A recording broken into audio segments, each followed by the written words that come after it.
ખાતેના શ્રી મહાવીર જૈન આરાધના કેન્દ્રમાં ચાતુર્માસ ગાળવા પધારેલા રાષ્ટ્રસંત જૈનાચાર્ય પદ્મસાગર સુરેશ્વરજીના દર્શન કરીને આશીર્વાદ મેળવતા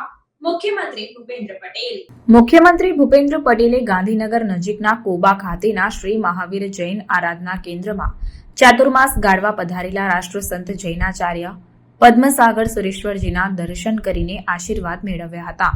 ઉલ્લેખનીય છે કે કોબા ખાતે શ્રી મહાવીર જૈન આરાધના કેન્દ્ર જૈનાચાર્ય પદ્મસાગર સુરેશ્વરજી મહારાજ સાહેબની પ્રેરણા અને માર્ગદર્શનમાં કાર્યરત થયું છે.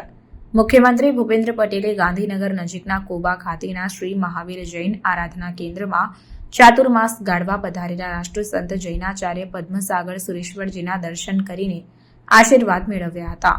આ જૈન તીર્થક્ષેત્રમાં જૈનાચાર્ય પદ્મસાગર સુરેશ્વરજીના ચાતુર્માસ પ્રવેશ પૂર્વે તેમના વ્યાખ્યાનનું મુખ્યમંત્રીએ જૈન ધર્મી શ્રાવક ભાઈઓ બહેનો સાથે બેસીને શ્રવણ પણ કર્યું હતું. खबरों के लिए चैनल को सब्सक्राइब कीजिए. खबरों का नोटिफिकेशन पाने के लिए बेल आइकॉन को जरूर दबाएं.